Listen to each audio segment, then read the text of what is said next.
네, 가칭 조국 신당 인재 영입위원장을 맡은 조국 전 법무부 장관이 정치적 차원에서 윤석열 정권의 힘을 다 빼는 데드덕, 레임덕이 아니고 데드덕, 죽은 오리로 만드는 것이 목표다. 의석수는 일관되게 10석이 목표다라고 말했습니다. 삼지대의 기대 우려를 동시에 받고 있는 조국 전 법무부 장관 모시고 관련된 내용 들어보겠습니다. 안녕하십니까? 예, 예. 불러주셔서 감사합니다. 예, 나오셔서 감사합니다. 지금 방금 전에 이제 박지원 전 국정원장이 네네. 어떤 여론조사 인용하면서 17%까지 뜨는 거 봤다. 네, 저도 보았습니다. 월요일 날 나왔더군요. 느끼세요? 여론조사, 다른 여론조사에도 유사한 여론조사가 나온 걸로 알고 있는데요. 그것보다 제가 뭐 직접 제가 알고 있는 친구, 지인들은 당연히 뭐 저에 대해서 잘한다고 하고 있습니다만은 그냥 거리에서 만나는 보통의 시민들 반응에서 좀 느낌이 오는 것 같습니다. 그래서 예를 들어서 이제 제가 뭐 거리를 카페를 가거나 식당을 가거나 조용히 이렇게 있는데 알아보고 저한테 인사를 건네시면서 말씀하신 분들 중에 상당수가 이런 말씀하세요. 난 지금까지 정당 가입을 한 적이 없다. 그리고 사실 뭐 정치 뉴스 잘 안 본다. 그런데 이번에는 내가 당신 밀어줄게. 또는 뭐 당신당 가입할게. 이런 말들을 하세요. 그 정치 고관여층 또는 뭐 진보층 이런 분들이 또 저를 성원하는 것도 있습니다. 뭐 민주당보다 더 잘해라, 더 잘 싸워라. 요즘에 보니까 말하는 거 보니까 속이 시원하더라. 이런 말씀하신 분도 있지만 전혀 다른 차원에서 난 정치 관심 없었는데 이번에는 당신 도와줄게. 이렇게 말씀하신 분들이 상당히 많아요. 그게 그 여론조사에 반영된 것이 아닌가 저는 생각하고 있습니다. 실제 당원 숫자도 많이 늘었습니까? 저희가 공지한 지 한 일주일 안 된 것 같은데 현재 지금 4만 명 넘었거든요. 4만 명. 네, 그래서 3월 3일 그 2시에 일산 킨텍스에서 중앙당 창당대회를 하는데 저희 예상으로는 5만 원 쉽게 넘을 것 같고 제가 뭐 여러 군데서 말했습니다만 10만 원 빨리 잡으셔야죠. 예, 저희 목표는 10만입니다. 창당대회 하고 난 뒤에 총선 전까지 10만을 그 당원을 만드는 것, 그게 저희의 목표입니다. 민심이나 당원 되신 분들은 뭘 해달라는 겁니까? 두 가지인 것 같습니다. 그 첫째는 윤석열 독재 정권과 좀 세게 싸워줘라. 그 민주당이 이제 우리나라 민주진보 진영의 본진인데 좀 답답하다.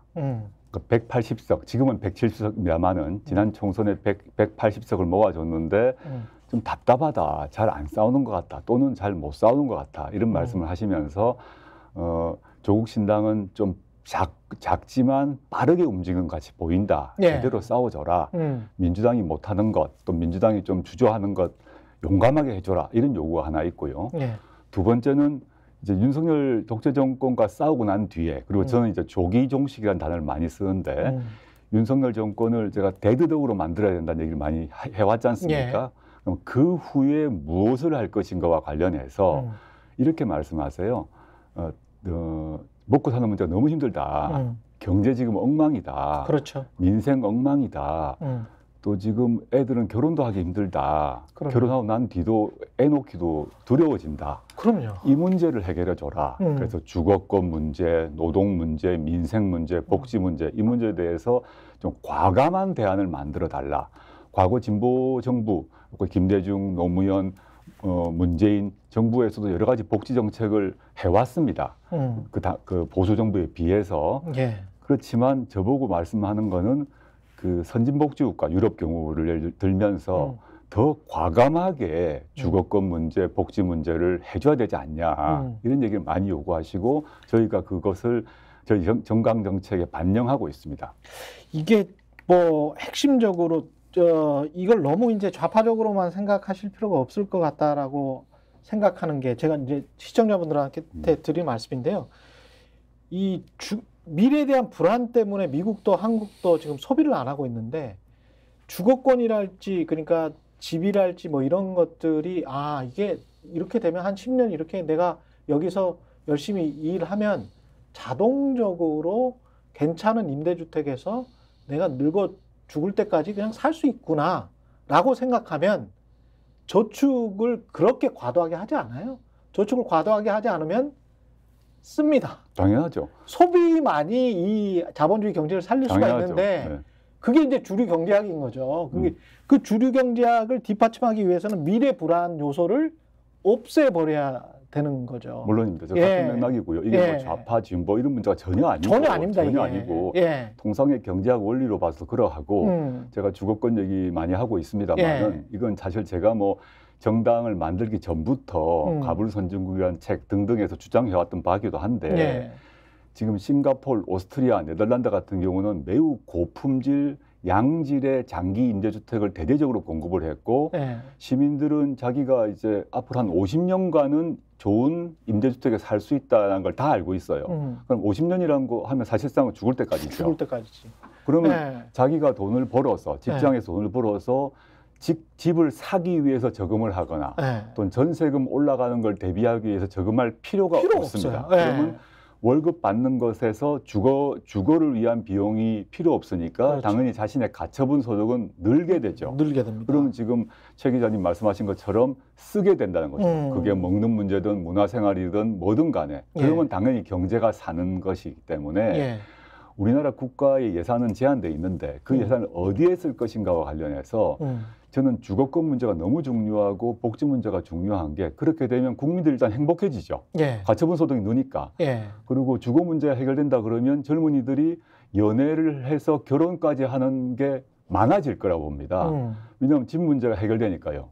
그럼 집 문제가 50년 해결된다고 생각하면 당연히 출산도 지금보다 훨씬 많이 할 것이다. 그러면 우리나라가 지금 초초초 저출산 사회라고 보통 얘기하는데 출산 문제도 해결되겠죠. 그래서 이런 식으로 우리가 과거에 이제 복지 문제에 대한 생각들을 완전히 바꿔야 되고 그렇게 했을 때 저희 조국 신당에 투표하는 시민들의 그 기대 그것이 충족될 것이라 보고 저희가 물론 뭐 과반수 정당을 되진 쉽지 않겠죠. 그렇지만 지금 선진복지국가에서 하고 있는 각종의 주거권, 뭐 노동권 관련한 이런 아젠다를 계속 얘기하고 설파해서 국민적 공감대를 이루고 난 뒤에 우리나라 이 제도 자체를 바꾸려고 합니다. 그렇게 했을 때 저는 다음 단계로 나아갈 수 있지 않을까 생각하고 있습니다.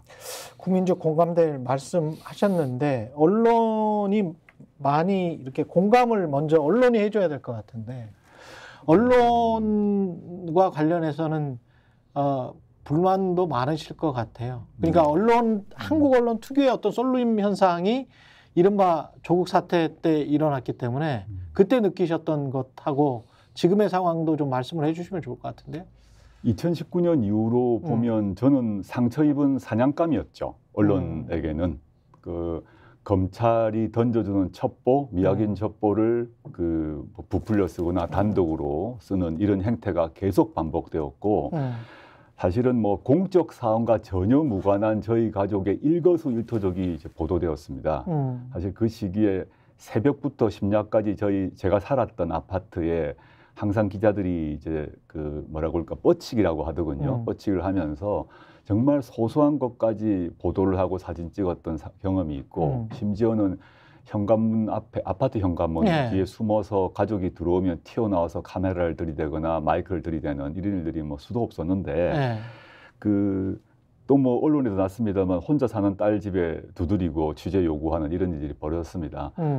저는 이게 언론이 해야 되는 보도의 어떤 취재의 정상적 방식인가에 대한 의문이 있습니다. 왜냐하면 그 뒤로 윤석열, 김건희, 한동훈 등등의 각종 범죄 혐의가 보도되고 있는데 조국에 대한 보도 또는 언론, 취재의 행태와는 전혀 다른 모습을 보인다고 생각합니다. 찾아가지도 않고 가족 스토킹하지도 않습니다.